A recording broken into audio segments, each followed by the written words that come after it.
dalam kehidupan sehari-hari. Hewan ini bisa kita temui di rumah atau pepohonan.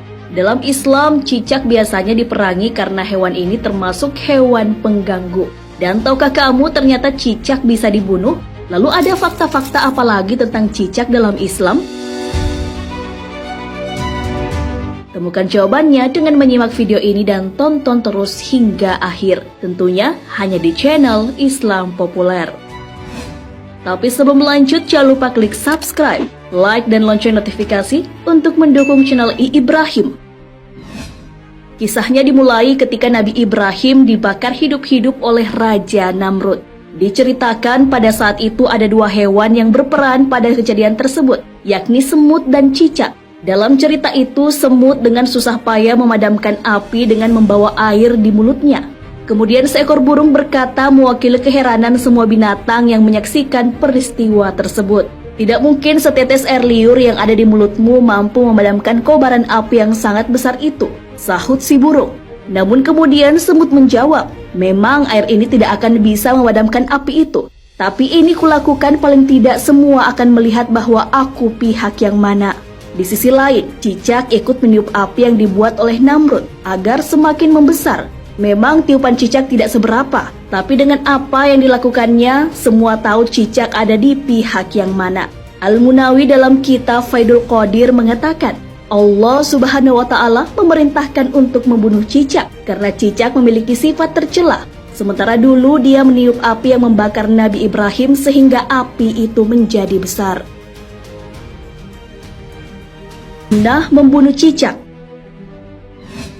Imam Nawawi dalam kitab Syarah Sahih Muslim menyebutkan, ilat bahwa cicak digolongkan hewan yang fasik karena ia merupakan hewan yang memberikan dampak mudarat dan mengganggu manusia.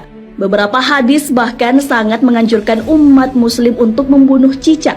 Dikisahkan oleh Sa'ad bin Abi Waqqas radhiyallahu anhu bahwa Nabi SAW memerintahkan umatnya untuk membunuh cicak. Dan beliau menyebut cicak sebagai hewan fasik atau pengganggu. Hadis riwayat Muslim. Berlanjut dari hadis tersebut, Ibnu Majah meriwayatkan sebuah hadis yang mengisahkan bahwa ia bertemu dengan Aisyah dan melihat di rumahnya terdapat sebuah tombak yang tergeletak. Dia pun bertanya kepada Aisyah, "Wahai ibu kaum mukminin, apa yang engkau lakukan dengan tombak ini?" Aisyah menjawab, "Kami baru saja membunuh cicak-cicak. Sesungguhnya Nabi SAW pernah memberitahu kami bahwa tak kala Ibrahim alaihissalam dilemparkan ke dalam api, tak satu pun binatang di bumi saat itu kecuali dia akan memadamkannya, kecuali cicak yang meniup-niupkan apinya. Maka Rasulullah SAW memerintahkan untuk membunuhnya." Hadis riwayat Ibnu Majah.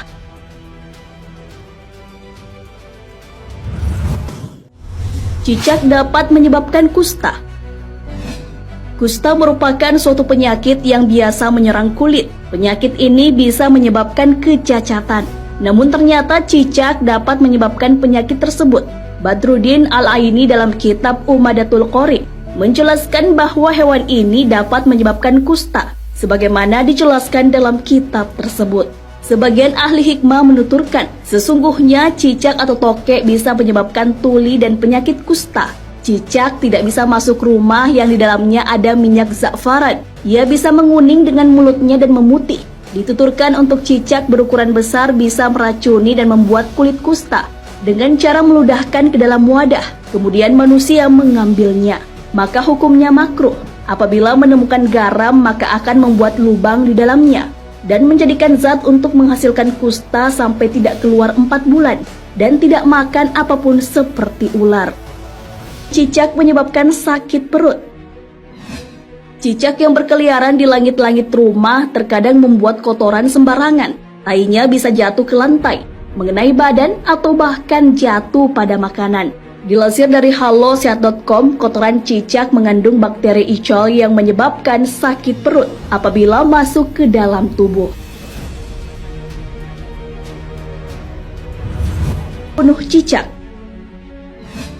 Sunnah adalah perkara yang tidak wajib dilakukan, namun mendapatkan kebaikan jika dilakukan.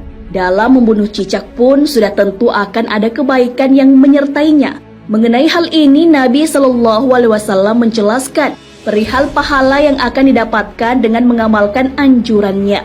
Rasulullah SAW bersabda, barang siapa yang membunuh seekor cicak dengan 1 pukulan, dicatat baginya 100 kebaikan. Dalam 2 pukulan, pahalanya kurang dari itu. Dalam 3 pukulan, pahalanya kurang dari itu. Hadis riwayat Muslim. Tak hanya itu, sebuah hadis lain juga mengisahkan tentang Aisyah yang mengatakan, aku mendengar bahwa Rasulullah SAW bersabda, barang siapa yang membunuh cicak, maka Allah akan menghapus 7 kesalahan atasnya. Hadis riwayat Tabrani. Mengapa diberikan kebaikan bagi membunuh cicak dengan pukulan-pukulan tertentu?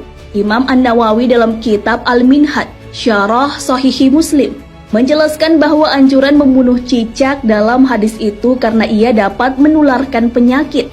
Membunuh hewan ini dengan pukulan tertentu karena semakin cepat dibunuh, maka akan semakin membuat diri kita aman dari penyakit. Sahabat beriman, hewan ini dianjurkan dibunuh karena dapat membahayakan kita, bukan karena alasan yang lain, apalagi karena dendam atas Nabi Ibrahim. Seperti yang dijelaskan dalam hadis, Rasulullah SAW bersabda, tidak boleh ada bahaya dan tidak boleh membahayakan. Hadis riwayat Ibnu Majah dan disahihkan Al-Albani dalam Irwa Al-Ghalil. Jadi apabila memang cicak yang ada di sekitar kita itu membahayakan manusia atau meracuni makanan, maka dibolehkan bagi kita untuk membunuh cicak tersebut. Wallahu a'lam bishawab. Sahabat beriman, jangan lupa berbagi informasi dengan share video ini, karena sebaik-baik manusia adalah yang paling bermanfaat bagi manusia. Wassalamualaikum.